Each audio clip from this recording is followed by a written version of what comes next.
Welcome to the No DQ live recap of Friday Night Smackdown for March the 5th, 2021. We have WWE Fastlane coming up very soon, just over a week away. Let's get to the show.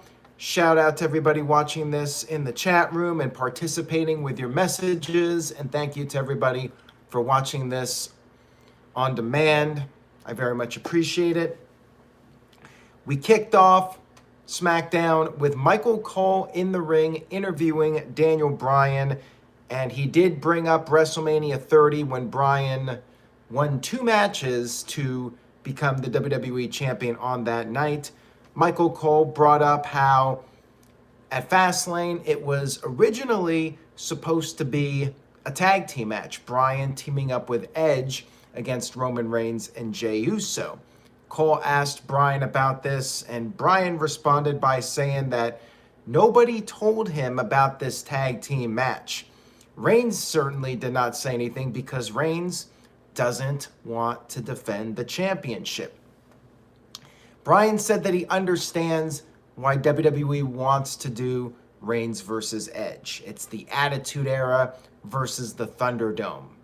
Kind of weird, but I guess heel Roman Reigns is part of the Thunderdome era.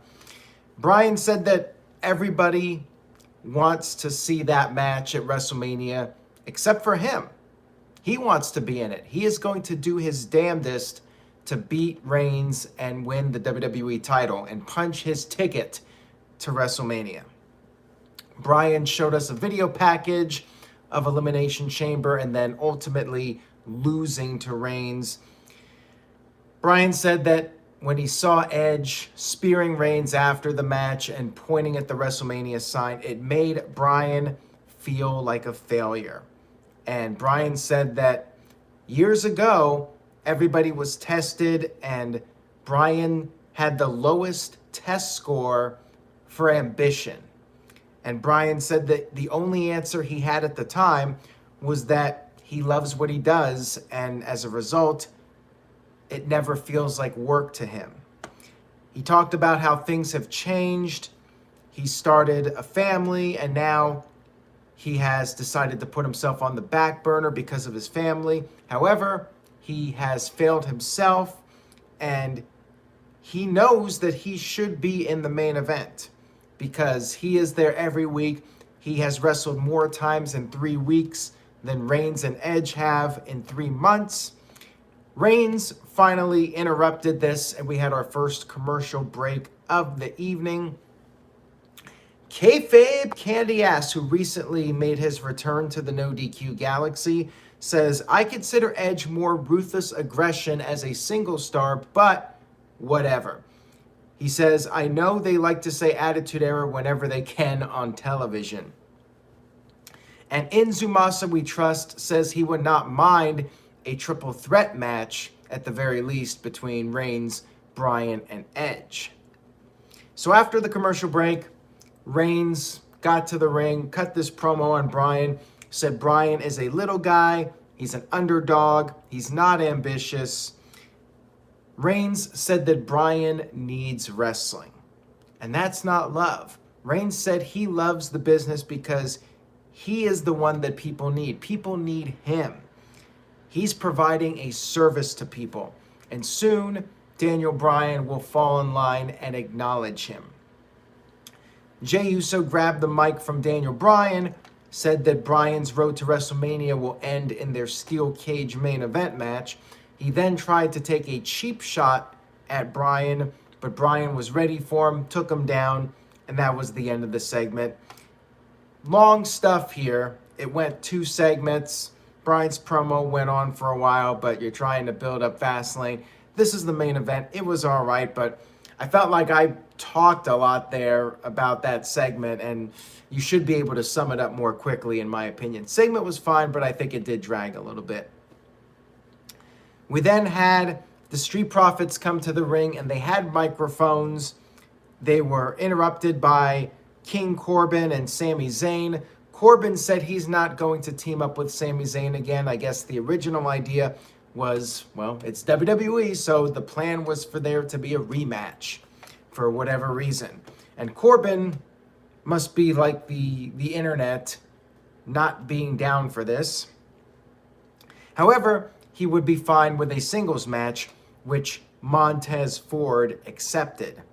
And as soon as this was announced, I'm like, okay, well, they're going to do this match, and then afterwards we're going to get Zayn versus Dawkins. And sure enough, we have the match with Ford versus Corbin. And Ford, stupid babyface, got distracted because Zayn was on the outside taunting Dawkins. Ford got distracted by this and was pinned by Corbin with the end of days. But if I say something negative, I have to say something positive. At least the end of days continues to be a protected finisher. I cannot even remember the last time somebody kicked out of that. So there's a positive spin on this segment. After the match was over, Zayn instructed Corbin to help him. Zayn got in the ring. Dawkins knocked Zayn into Corbin. Corbin was fed up. He took off. And then after the commercial, we had Sami Zayn versus Dawkins. Not much to say about it. Zayn hit the exploder in the corner and then was going to hit the haluva kick. But then Ford on the outside started talking to the camera crew, which distracted Zayn. Stupid heel, which is always better than a stupid babyface, of course. Dawkins rolled up Zayn, scored the 1-2-3 victory, and then afterwards, Zayn yelled at his camera crew and beat up one of the guys. Just felt like filler to me. Same guys in the same segments. I'm not really into the idea of Zayn and Corbin as a team. Like, it just doesn't do anything for me. And then backstage, we had Reginald with Carmella, and he was trying to do his job, but Carmella was pissed off because Reginald is now obsessing with Sasha Banks. And Sasha and Reginald, they're in some kind of storyline right now, which I really do not care about. But the gist of this whole thing was that Carmella fired Reginald, like I'm supposed to care. We had Dominic Mysterio versus Chad Gable. Again, same people in the same matches. Like, can Dominic face some different people? Chad Gable, by the way, has some very generic music. Dominic picked up the win. Not much to say about this match. And afterwards, Rey Mysterio prevented Otis from attacking Dominic after the match. And then Rey and Dominic ran away and took their leave like brave babyfaces. Segment was dumb. I really don't care about any of this. Like, it's just the same thing every week. It's really getting old for me. I thought there was going to be potential with Otis as a heel, but now I'm already losing interest in it, unfortunately. We had Seth Rollins interviewed backstage and talked about how Cesaro is afraid to embrace the vision. And that's when Murphy, who we really haven't seen much of in several months, I guess that babyface run is over. He tried to suck up to Rollins, saying he could assist Rollins with the Cesaro situation, and Rollins just ordered Murphy to get out of his face. Psycho Jet Black with a $2 super chat. Thank you for that, Psycho. I appreciate it. Says, I miss local jobbers losing to superstars. I do too. Or even just having lower card guys that put over the bigger stars. Like, why do we have to have the same matches with the same people every week in different combinations? Why can't, like, for instance, Street Profits pick up a win over a young up-and-coming team or something like that? Or Dominic versus some random person, just something to build up Dominic. Like, that's one area where I think AEW is doing way better than WWE. Every week on Dynamite, we get something different. Granted, the matches end up being predictable after a while if you do it too much, but it's a nice change of pace when we get to see people in different matchups instead of doing variations of the same thing every single week. Johnny Boy just sent in a very generous $9.99 super chat. Thank you for that, Johnny Boy. That'll pay for the WWE Network or Peacock coming up here soon. He says, which way do you think it's going to go? Jimmy and Jey screwing Daniel Bryan over, or Rollins attacking Bryan with a little tease of Roman and Seth being together in the future? I don't think it's going to be Rollins. I think Rollins is in this storyline with Cesaro, probably going to be a WrestleMania match. Maybe after WrestleMania, we'll see Rollins and Reigns get into the mix. I was hoping we would see something like that, but looks like if it's going to happen, it'll be after WrestleMania. I could definitely see Reigns and Rollins in some kind of storyline again, probably against each other, with Rollins finally going babyface. Jey Uso helping out Jey to screw over Daniel Bryan, I think is a very likely scenario for the Fastlane pay-per-view. And Greg says they can't even get half their roster on the shows, so how would they fit local jobbers? Well, you can do quicker matches, and I'm okay with that. On TV, you want to build up your talent. You use that TV time to build up people, build up storylines. You don't really have to have 15, 20-minute matches on TV. Save the longer matches for the pay-per-views. And that's another thing that AEW does. You know, sometimes they give you a longer match, but they save the long, top-quality matches for the pay-per-view. Now, WWE does have a bit of a different business model. They're not trying to sell people on $50 pay-per-views, but still, I think the ultimate goal should be to use the TV to build storylines, build characters, and then save your big, high-quality matches for the pay-per-views. The specials on the network, whatever you want to call them. And we had Shayna Baszler versus Bianca Belair. Another perfect example of this. Why did this match need to happen? As soon as it was announced, I'm like, well, you're just going to have Shayna Baszler put over Bianca Belair. I get that you want to focus on Bianca as the challenger being strong, but do you really need to do that at Shayna's expense? And by the way, why are they doing a rematch with Sasha and Bianca against Shayna Baszler and Nia Jax for the tag titles? Sasha and Bianca already lost. I have no interest in seeing this match again. It's just filler. It's killing time until WrestleMania. I mean, I suppose Bianca and Sasha, as Elon Brown points out, maybe they win the tag team titles and we get that played out, tired storyline where the people fighting each other for the title, the singles title, are also the tag team champions. So, and then on top of all this, we got Reginald, and I have no interest in this Reginald stuff whatsoever. Like, to me, this is just taking away from Sasha and Bianca, unless it's all a swerve. I'll give it a couple weeks and see where it goes. Maybe Sasha does her heel turn and Reginald and Sasha are in cahoots and they're together. And in that case, I'll be fine with that. But right now, I just don't care about this at all. We had Reginald come out to the ring. They're all standing out there. Nia's out there. Sasha's out there. And Belair got thrown to the outside of the ring.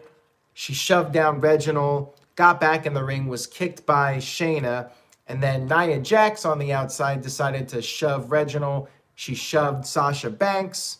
And I'm not even sure what the point of this was. It wasn't even a distraction. It just happened on the outside. And back in the ring, you had Belair make her comeback. And she hit the KOD, Kiss of Death, and pinned Shayna Baszler, who, you know, in NXT was pretty much unstoppable. And now she's losing to Charlotte. She's losing to Bianca. Now, granted, they're the top stars, but, like, there's nobody else you could put in this role other than your co-holder of the women's tag team titles. I just don't get it, why this has to be done. And afterwards, Bianca Belair told Sasha Banks to handle the Reginald situation. Yes, Sasha, please do. Brian Spencer in the chat says, at least Sasha did not do her horrible laugh tonight. And Matt says, it seems like Sasha has regressed in terms of her promos. I say this a lot. I think Sasha is so much better as a heel. The promos come off as heelish, in my opinion. When she does her promos, she kind of gives this arrogant vibe to her. I think she's way better off as a heel, and I'm just waiting for it. Like, what's the holdup here? You got WrestleMania coming up soon. I think you got to pull the trigger on that heel turn. It's going to be a lot better if Sasha is a heel against Bianca as a babyface, in my opinion. There was a little segment to hype up Big E. He'll be returning next week, probably to confront Apollo Crews. And we'll get to Apollo here in just a few minutes. Some interesting developments with him. Roman Reigns was backstage and said if Jey Uso loses, Jey will be not only embarrassing himself, but embarrassing the family. We then had Cesaro versus Murphy in a match with Rollins on commentary. And not a whole lot to say about this. I mean, I know people are not going to like this because they like Murphy, but WWE is doing nothing with Murphy. Let's be real here. They have no plans for him. So in this case, using Murphy to put over Cesaro, I'm fine with. Murphy's going nowhere. I feel bad for the guy, but it is what it is. He's enhancement talent, and I don't think WWE sees him as anything more than that. Cesaro did the big swing and then tapped out Murphy with the sharpshooter. And yeah, just a showcase for Cesaro. I'm fine with it.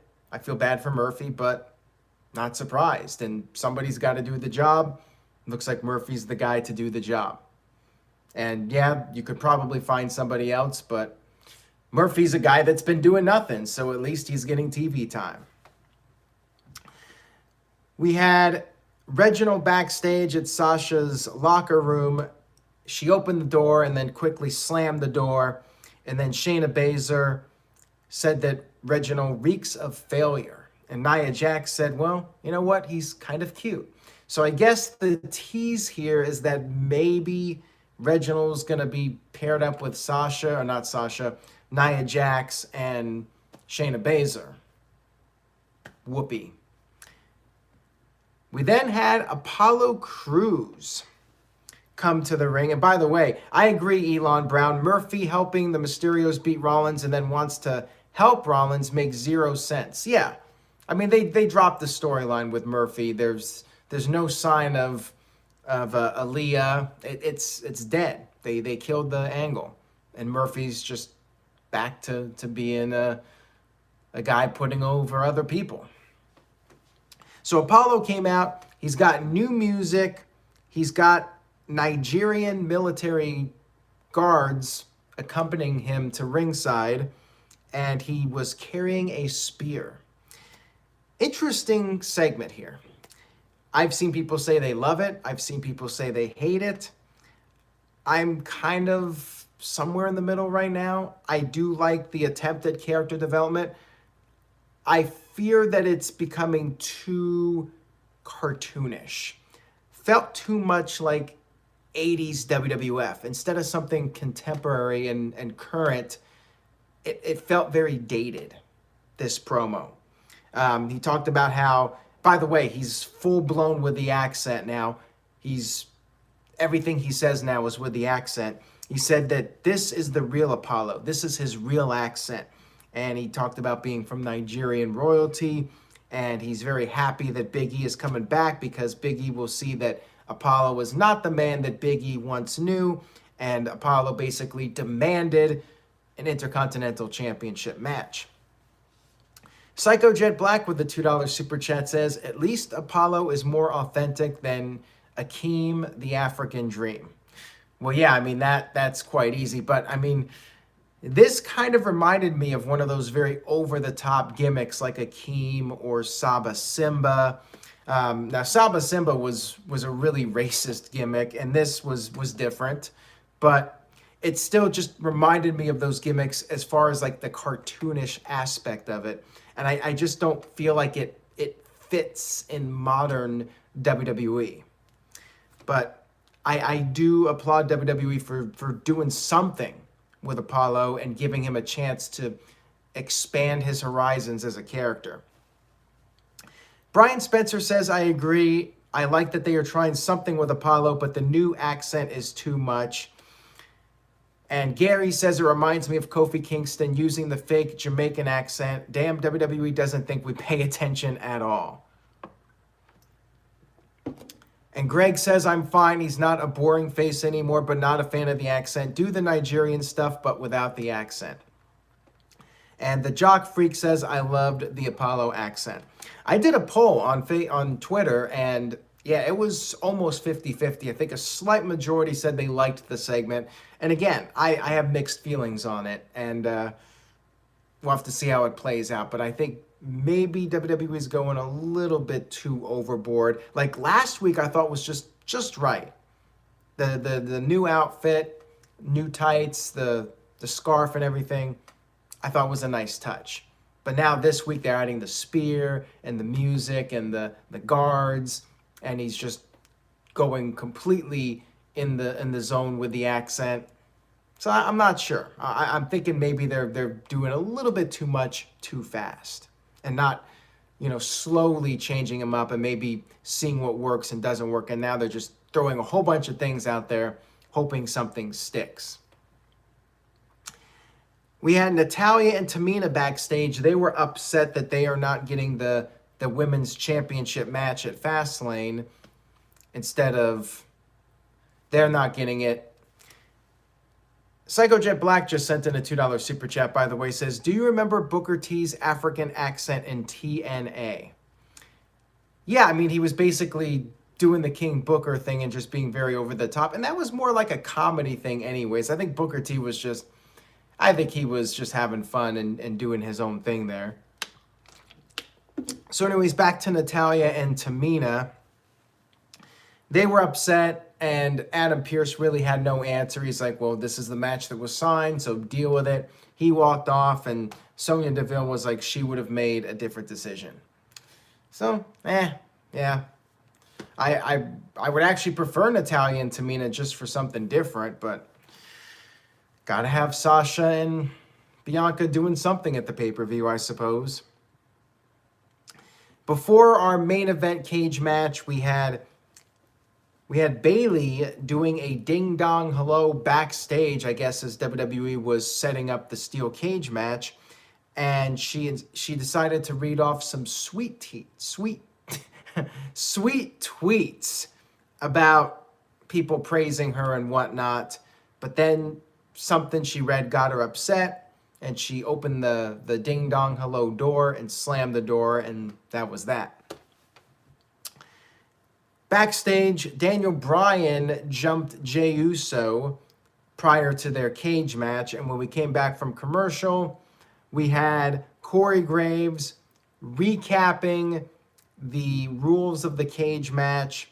We had a cameraman sitting up on top of the cage, which was kind of a cool thing.